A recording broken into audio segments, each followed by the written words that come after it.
everybody, it's me DaleyBoyDidds, and this is my Let's Play. Okay guys, brand new game for us here today. It's Kerbal Space Program. Now, I was umming and ahhing whether or not to do a Kerbal Space Program Let's Play or not, because, well, for one, the game's hard.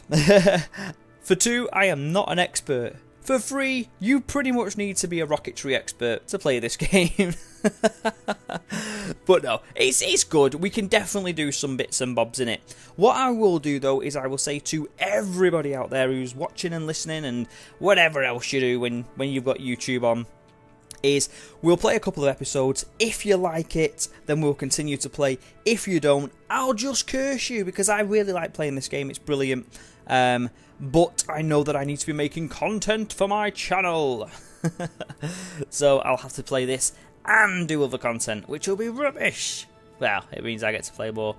So we're going to start a game. So this is, and get ready for this guys, this is called Kerbal Space Program. The Ker part comes in everything. This little guy, he's a Kerman. Something Kerman. The place itself, that's our Earth there, is actually called oh crap, I forgot what it's called now. Damn you! Damn you, the Kerbs! Kerman. That's a Kerman. That's Kerman. This is Kerbal. Start the game. So, what I decided to do, guys, is that I've just literally recorded this entire first episode. It went on for about 35 minutes, and I've decided to redo the whole thing simply because there is a faffy interface thing at the start where I just want to show you around the DBD Space Center. Yeah! So this is DBD Space Center. We're going to do career mode, and I'm going to show you around the Space Center first. But we get to choose our flag. Oh, do we? No, we don't, because we've got the DBD. Actual DBD logo is one of the flags in this game. Of course it's not, you have to add it in. I did have the sizes, and I can't remember them now. I think it is 160 by 256. If you want to add your own flag in there, and you do that through the Steam apps and then into the game, and then blah blah blah blah blah blah blah. I can't remember exactly now. I did it about 3 nights ago, and I've done many things since then. So we're going to use this as the flag, and this actually appears in loads of places in the game. I thought it was literally just going to be the flag that you can put down, but no, apparently not. Well, it's not apparently not. I've seen it. So we're in the DBD Space Center. The DBD Space Center. And we're going to overwrite. Like I said, I've actually just recorded this, so we will overwrite it. So we're not actually going to be doing any flying in this particular episode, but we will see the launch pad. So the first thing that I'll show you is something that we're not going to use for a while, and that is the space hangar. So this is the place that you would make space, sort of aeroplane style spacecraft. I'm not exactly sure where you would use it just yet, simply because I've not got this far in the game. But as you can see, it's a nice big hangar, which means we can make nice big things. And over here in the back, yes, there's the DBD logo. Remember that logo, guys. And it actually appears in loads of places as well, including on the capsule. That's not the cap. There it is. So it included on the capsule, and it comes out in loads of other places as well, which is brilliant. But that is the space, what was that one called? That's the space plane hangar. Now, as I said, we're not really going to use that very much. This little building back here, I'm just classing it as an administration building, because again, we don't really, well, it's not even an option just yet. This game is in beta, I think, at the moment, and you can pretty much tell that because as you scan around Kerman, it's pretty boring. Not very much going on at all. There are mods for this game, lots of mods in fact, and it's very likely that within a couple of episodes of watching this Let's Play series, things will look much different. One of them is a beautification mod, which I really do think I'm going to get. It doesn't affect anything of the in-game physics, but it will make things look a lot prettier. And also, the flag on the flagpole, oh, we can't see it there. We might have to go and visit that, but that's also the DBD icon flag. So what else can we see that is here? What the hell is that? Hey, what are you? I don't know. But we can go to the astronaut complex. Now, at the moment, there's nothing really here for us to do. barring just seeing a few different Kermans, and they're all from the same Kerman family, as you can see, but the one that pretty much does everything is good old Jebediah. Now, presumably in game, when the game actually gets going, you'll want as much courage as possible and as least stupidity as possible, but right now none of this sort of the mechanics is involved in the game. So basically, when we lose, kill, or just literally abandon Kermans in space, we will need to come back here and get new applicants to run our missions. We'll come to this one last.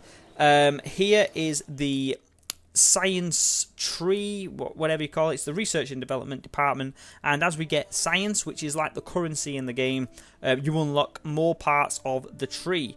And we will go into this in so much more detail as we start playing the game proper. The whole quest in the early stages is for science, so you might see us doing some pretty random things to get the science, but if that's what it's about, then that's what we'll do. That is what we'll do, guys, if that is what's required.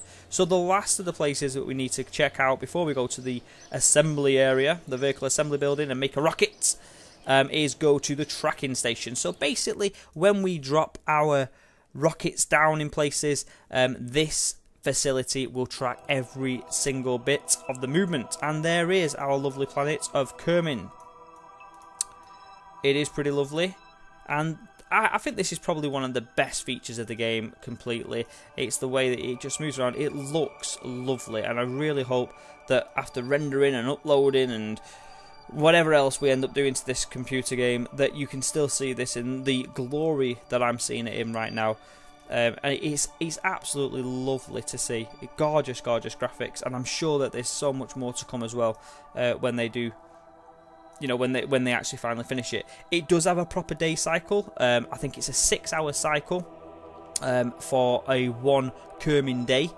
So obviously they get 4 days to every 1 Earth day, and you have a day and night part of that as well.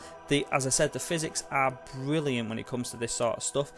Even though it seems really obvious, but the side of the sun the side of the planet that is lit up is the side that is facing the sun, and the planet does revolve, and therefore there are sunrises, sunsets, and we get to see all those in their magnificent glory as we play the game a bit more. But anyway, flying around the celestial body going around Kerman is of course the moon. So there's the moon.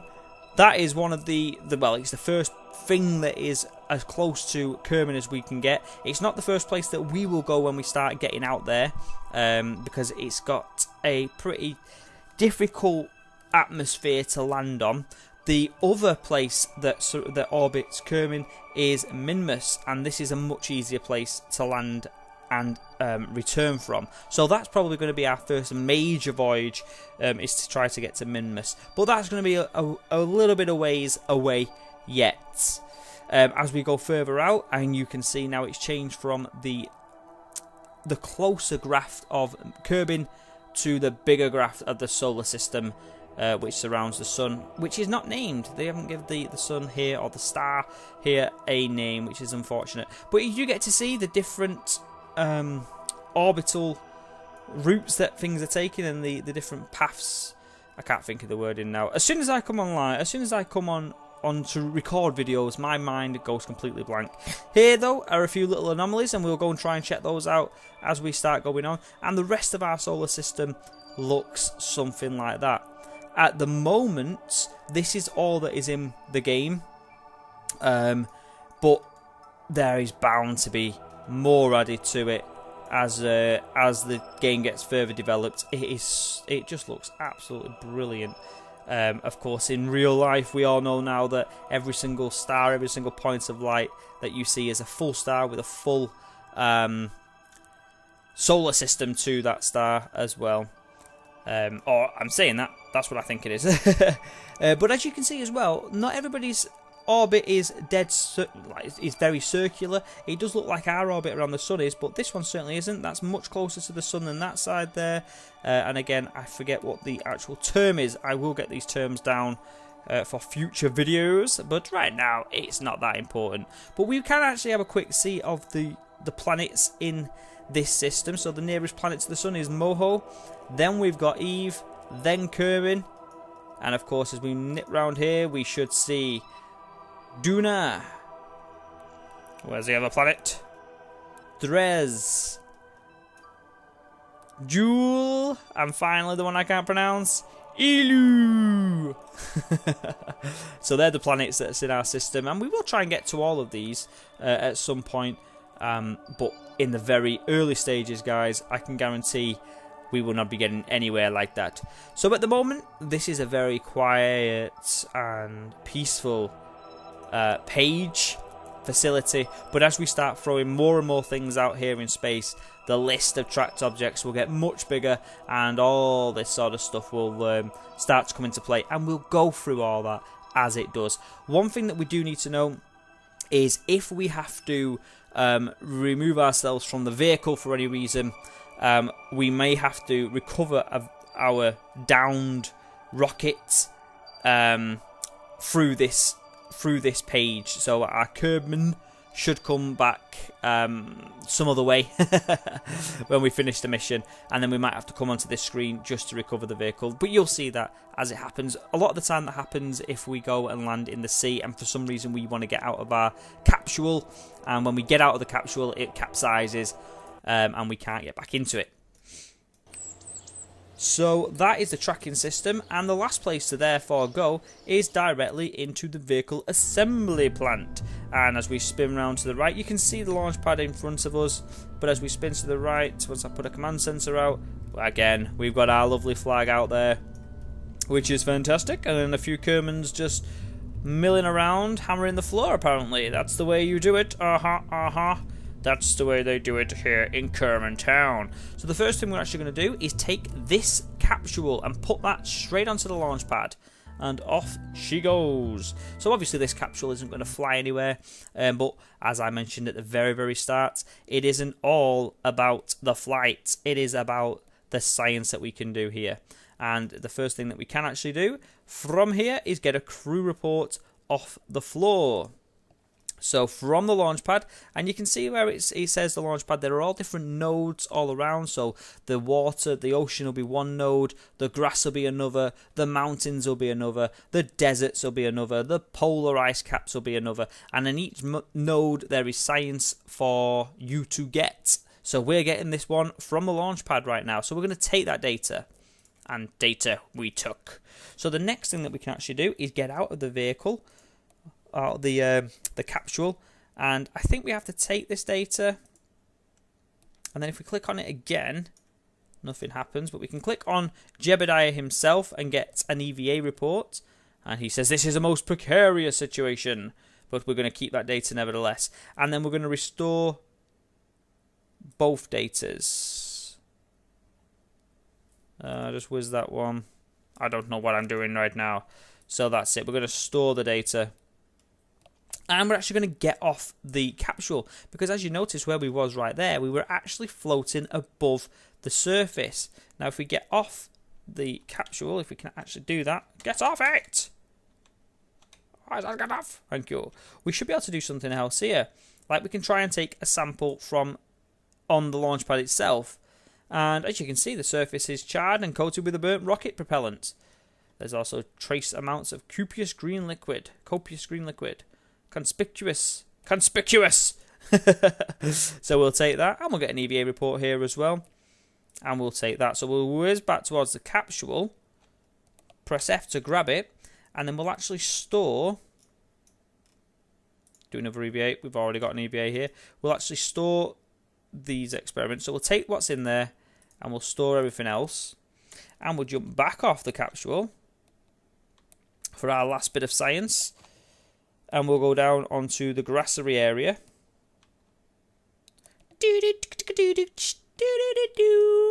Go, go, go, go, go, come and go. So, running down to the grass. We could just do it there, but let's go onto the grass bit. So, in fact, let's do one right here now. So, we'll just click on him again. We'll get another EVA report. And again, we'll get a bit more science for this. It seems a bit random that we're going to do it here, but we will take it. We're going to take a bit of surface materials, another 9 bits of science recovered, and run back up to the capsule. So again, this bit's a little bit tedious right now, but it's all important in the name of science, because this is the sort of thing that we'll be doing many, many times over whilst on other missions. So we'll press F to grab. Now I'm not sure if we go out again it'll be of any use, but guess what? We'll go out again and we'll see if it's of any use to us. So far all that data that we've collected is being used. Oh my years. As good is going to be used. And if we was near water now, we'd go to the water as well. But we're not. So let's just run. Did we go onto grass then? No, we didn't. We did it on the concrete. Let's just nip onto the grass and let's just see if we can get anything different in the world of science. So just nicely on the grass here, we click on the man himself, get an EVA report, because it is slightly different. You know, this is concrete, this is grass. We'll take that. Maybe it won't do anything, but we'll try and take it anyway.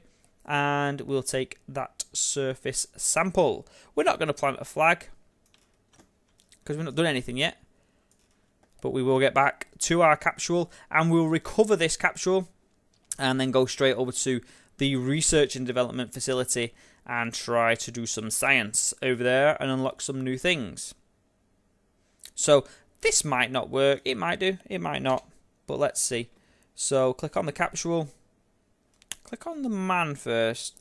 Do an EVA. Already got one. So click on the capsule and let's... Okay, so we have actually already collected the data there that we needed. So that's absolutely fine. We can just take the lot and we'll just board it and we'll drop 2 bits away. And they were basically, the floor in here was exactly the same, so that's fine. So Jebediah, let's get you recovered. And let's get our 29 science from that straight to the research and development. So far, when we click on this, these are the parts that we have uncovered to us right now. This is the start. It's the technology that we started out with, and it's the capsule that you've just seen. It's an engine, a fuel tanker, an engine that burns right through, and then there's a fuel, and then just a few bits and bobs, a parachute there, something to communicate back with, and then some scaffolding. But we've already got that one, so we'll open the first one. This is basic rocketry, and it'll give us another fuel tank, a smaller fuel tank, a mystery goo, and a decoupler, which we're going to need. So this is going to be 5 science. We've got 29. Let's click it. Okay, as you can see, it's opening up the tree now of things to get. We've still got 24 science, which is still quite a lot. And the things available now is something to do with survivability. It's a smaller fuel engine.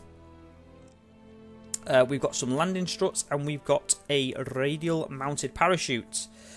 In the stability tree, in the stability arm, we've got a couple of aerodynamic pieces and a radial decoupler. Very, very required and necessary item later on, but we'll get that in the second one, I think. And then, of course, we've got general rocketry, which we will probably go for more than what we need it. But right now, we'll go for survivability, and we'll take this one because it opens up more science-based things. So the next one here is flight control, and stay Putnik MK.1 means that we can send up unmanned rockets into the skies, which will be great. We also get a better cockpit, some more stability rings, and this incline reaction wheel, which again will help in stability. Hence why it comes with flight control. But the route that we'll probably be taking will be down the electronical side. It's the science tech. The more science that we can do on each of our missions, the more science points that we will get. And the more science points we get, the more things we can unlock. So that's why we're doing it this way. It seems a little bit boring and a little bit, I was going to say cavalier, but that's probably the exact opposite of being boring. A little bit predictable. I don't know what the word is. But whatever it is, we're going to go down this route. But we need 45 science for that, and we've only got 9. So you know what? Let's go do some science. Woo-hoo-hoo! But we do get the Science Junior once we open that up. So back to the field. Back into the vehicle assembly units. And this time, I think we will send a rocket upwards. But it's not going to be a rocket how people might imagine. So in our propulsion system. I suppose we might as well go through this before we send any rockets anywhere. So we can name our spacecraft. At the moment we're not going to, because there's nothing special about these spacecraft that we've done. We've only put a capsule out on a launch pad so far, and the one that we're going to do now is going to be very, very lame as well. But in regards of propulsion, well, in regards of the pods, at the moment we only have the main command centre, the very standard pod that you can see. There's better ones to come. But in regards to propulsion, we've got a couple of engine choices and a couple of fuel tanks. So we've got, at the moment, we've got a liquid engine. Now this engine means that we can manually control the thrust. So we can literally increase or decrease the thrust and usage of the fuel through that engine. Exactly the same for this one, but just on a much smaller scale. So you want this when you're up in orbit, keeps all the weights down, and you don't really need very much thrust at all once you are in no atmospheres. This fuel tanker here is a fuel and engine combined. Once fired, it will burn fully out. So that's the difference between the two types there. This one is just an engine by itself, so it will need a fuel tank attaching to it. But on this one, you can control the amount of fuel that's being burnt and at the rate that it's being burnt at. This one, once you fire them, it burns it out. Okay, and then here, obviously, we've got 3 different types of fuel tank sizes and canisters, whatever you want to call them, from a very small one to a much bigger one. Okay, as we move further across, we've got nothing in the control just yet, but in the structural, we have this stack decoupler. Now this decoupler is really important, and it can only fit on things at the top or the bottom. Let me just double check that. Yep, it can only fit things top or bottom, and as you can see, not very much usage on that particular piece. We've got the aerodynamics. I'll go into much more about the decouplers later on. They are so important. Basically, these are the things that separate your rocket from pieces that you want, pieces that have been used up, and leaving you with bits and bobs left. So then we've got the aerodynamics, which is going to be the nose comb and the wing tiplets, or whatever they're called, and all that sort of stuff. Utilities, there are parachutes. We've got ones that go on the top, ones that go on the side, as you can see, and then we've got some landing struts as well if we wanted to use them later on. Here, the science, we've got the mystery goo, which will be useful in our early experiments, and then we've got a Communitron, the Communitron 16 in fact, which can, instead of us having to collect data and take it all the way, bring it back to Earth with us, and then give it to our research and development team, we could actually just transmit data over the transmitters back to the DBD Space Center for analysis. At this point, we're always going to be returning, but say for instance if we was going into a suicide mission into the sun, we might not want to put any Kermans in that particular flight, and so any data that we collect will literally be lost, so we need to transmit that back to our center. Okay, and then we've got the sub-assemblies, which basically once you've set up a particular rocket style that you like, so you don't have to keep repeating it, you can stick it in there, save it, and then just grab it and pull it in pre-made for the next use. Okay guys, so that's basically the rundown to this Let's Play beginning.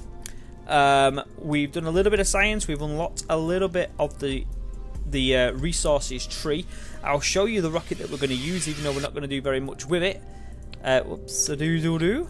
So it's just going to be a capsule, a single firing engine, and we're going to bring it back down to Earth nice and safely with a parachute. That's what's going to go out onto the launcher and going to be our first official flight here in the DBD Space Center. Okay guys, until the next episode, I'll see you now. Bye bye. Bye bye bye bye bye bye bye. Bye bye.